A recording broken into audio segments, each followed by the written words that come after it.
Hello there friends, let's continue keeping an eye to the crazy rumors and reshuffles of this autumn. Teams are preparing for the first CS2 Major and making significant changes to their rosters. What's in store for Heroic, Liquid and Navi? Why did s1MPLE have another clash with Harumi? As always, I've gathered all the most interesting news from the past few days. Without further ado, let's get straight to it. As usual, we start with reshuffles, as they are happening every day and sometimes several at once. For example, NIP has undergone a significant overhaul. They recently removed Hampus and more recently Brolin left the team. Rumors about Brolin leaving had been circulating for a while and now it's finally official. The once best young Swedish player is leaving NIP and is expected to join Alliance. For now he's being replaced by Maxter from the academy. And you know what? I have a lot of questions to NIP remain unanswered. Why they removed Alexi B, why they brought back Hampus, and why they bought Brolin for $600,000. Just to get rid of them in the end? I think something's really odd is happening inside NIP. Although, for instance, JW believes that kicking Brolin was a mistake. This guy will make any team in the world better and he will prove that this benching was the biggest mistake the NIP org has done. Someone sign him ASAP. Well, we'll soon see whether it was a mistake or not. After the SG5F3 meta was removed, Brolin didn't really show much and his stats over the past year stand at 1.03.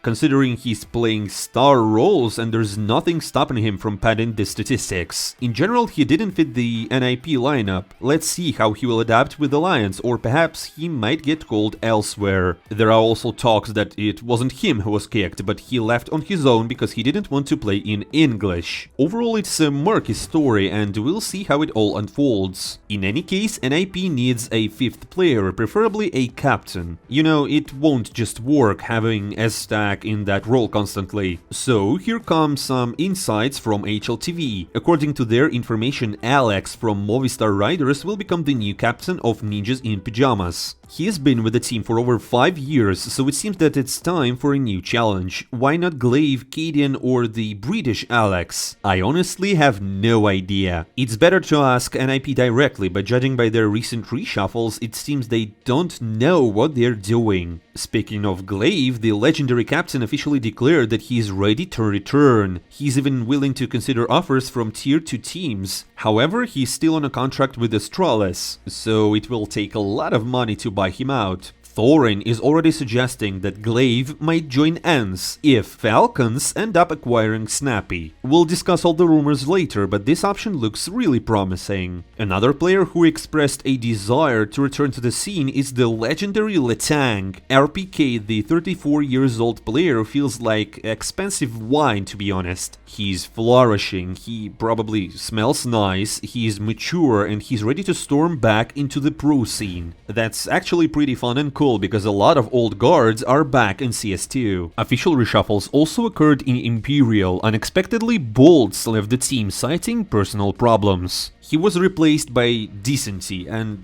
that's his name, Decenty. After Fallen's departure, Imperial seems to be in chaos, with only Vini remain from the original lineup. Finally, regarding reshuffles, Diha won't be able to play in the upcoming CS Asia Championships since he couldn't obtain a visa to China. He will be replaced by VLDN, a player from iNation. Additionally, G2 has decided to withdraw from this tournament. This is somewhat surprising, given how players keep denying rumors and saying that there won't be any replacements. Remember how Navi pulled out of Blast, claiming it was due to visas and other issues, and ended up with Electronic leaving, Perfecto's departure, and the transition to an international roster overall. So perhaps G2 might also be in for significant changes as more and more rumors circulate around. And now guys, let's move to your favorite topic, the insights. As G2's general manager states, m0NESY is not for sale, so stop trying to marry him off to Falcons. We're not considering offers for m0NESY. We're not looking to sell him at any price, since we're not in need. That's what we already told the teams that asked us about him. So it appears that there was indeed interest in m0NESY, but he wasn't let go. However, what's more interesting is what their manager has to say about Nico. Nico is one of the greatest players who have ever touched the game we love and live, and it would be extremely difficult to replace him one-to-one. So he's basically saying that m0NESY is not for sale, right? But it seems that Nico might genuinely leave G2 soon, and the org itself seems to be teasing this to the audience on Twitter. Also, as usual, there's a lot of chatter and rumors about Falcons. So Nico might end up there, and Harumi suggests that S1MPLE has already signed a contract. His spot would be taken by Nexa. However, for example, Diha seems to be taking this lightly and is just laughing about it. In fact, insiders have faced criticism again this week.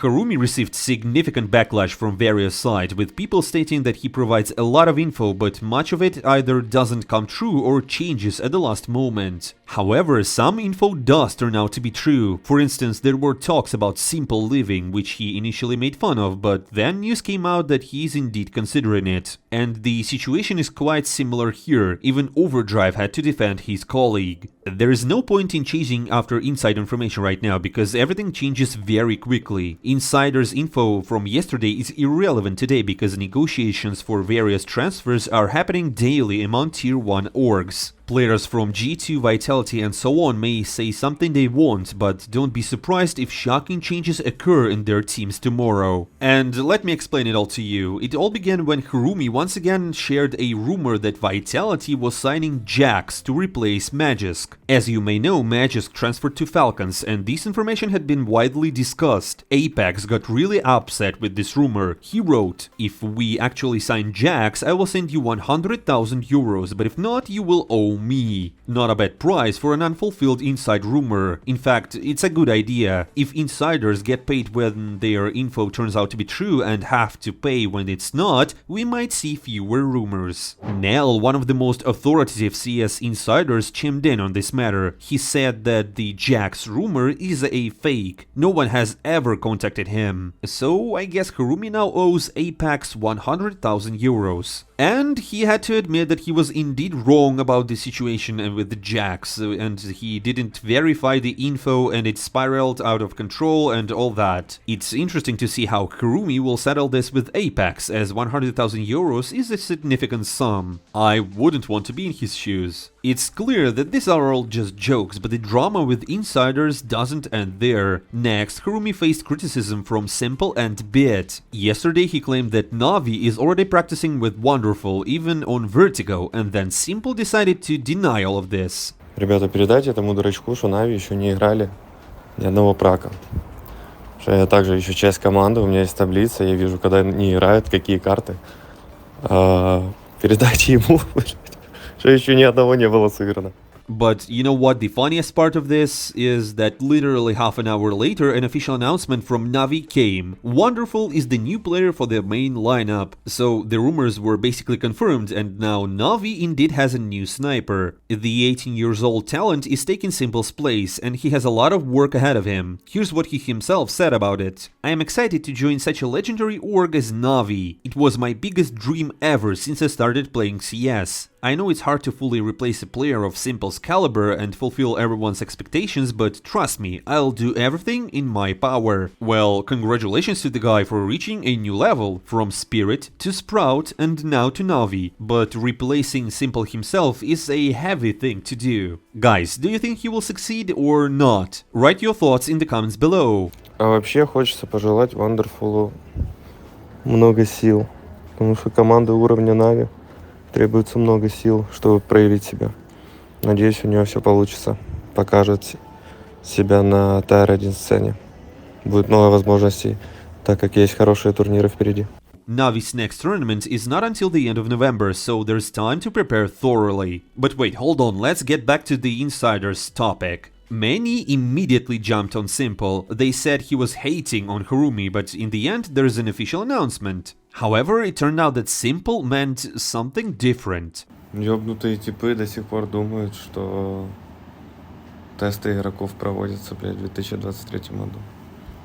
Блядь, типа, поймите, что в Tier-1 организациях это очень редко практикуется. And this has been confirmed by Overdrive. Apparently in Tier 1 teams, they rarely test players. Basically everyone knows each other and the candidate's skill level, so there's little point in extensive testing. It's similar to major sports like football or basketball. It's important to know that this discussion revolves around pracs. Harumi also had something to say on this matter. He shared a screenshot showing that Navi is indeed practicing with a new player. Wonderful. However, here comes Bit with an unexpected response. And you know, Bit is really not active in social media. But he decided to confront Harumi, stating that he was fabricating screenshots and they had not actually practiced with Wonderful. As a result, the source of the screenshot is unclear, and Harumi himself doesn't know. In any case, Wonderful is now the official player for Navi, and there's essentially nothing to debate about. It's done, there's no simple, now it's Wonderful. So we're eagerly waiting for the first match at Blast, and it's possible that there may be even further roster changes within the team before it happens. But guys, we're not done with rumors and transfers for now. According to Harumi, OC from Team Liquid may be transferred to M80, which would be a substantial addition for the team that haven't been performing particularly well recently. But speaking about official news, Cadian is returning to Heroic, but with a twist, only for a single championship. Cadian is going to help his former team at Blast in Denmark. Playing in front of their home crowd is always a welcome opportunity. So Heroic fans were excited by the news, thinking that Casper is returning. And you know, they could bring him back after removing the two young players. However, according to Dust 2, this is just for one tournament. Then Cadian will move to Team Liquid, where he will build his new team. As for Heroic, they still need to do something with this situation they created. Who knows, maybe Cadian will forgive them and return after all. We'll see. To wrap up quickly, let's talk about the ongoing tournaments. So there's playoffs for Rubet Cup and Thunder Pick. Here you can see the results from the Rubet Cup. For some teams, it's a great opportunity to win their first CS2 tournament. On Thunder Pick, the playoffs haven't started yet, but we already know the matchups. Cloud9 will face BIG, Mouse will play against FaZe, Spirit against Monte, and Heroic against VP. All of this will continue until the end of the week, so we'll be watching and enjoying the action. It will be pretty fun to see how Boomich and Cloud9 will perform in the playoffs, as they've already defeated VP and Fnatic, which are strong teams to be fair. Thank you for watching, friends. Don't forget to hit that like button and subscribe to the channel so you don't miss anything CS2 related. I'm not saying goodbye for a long time. See you soon.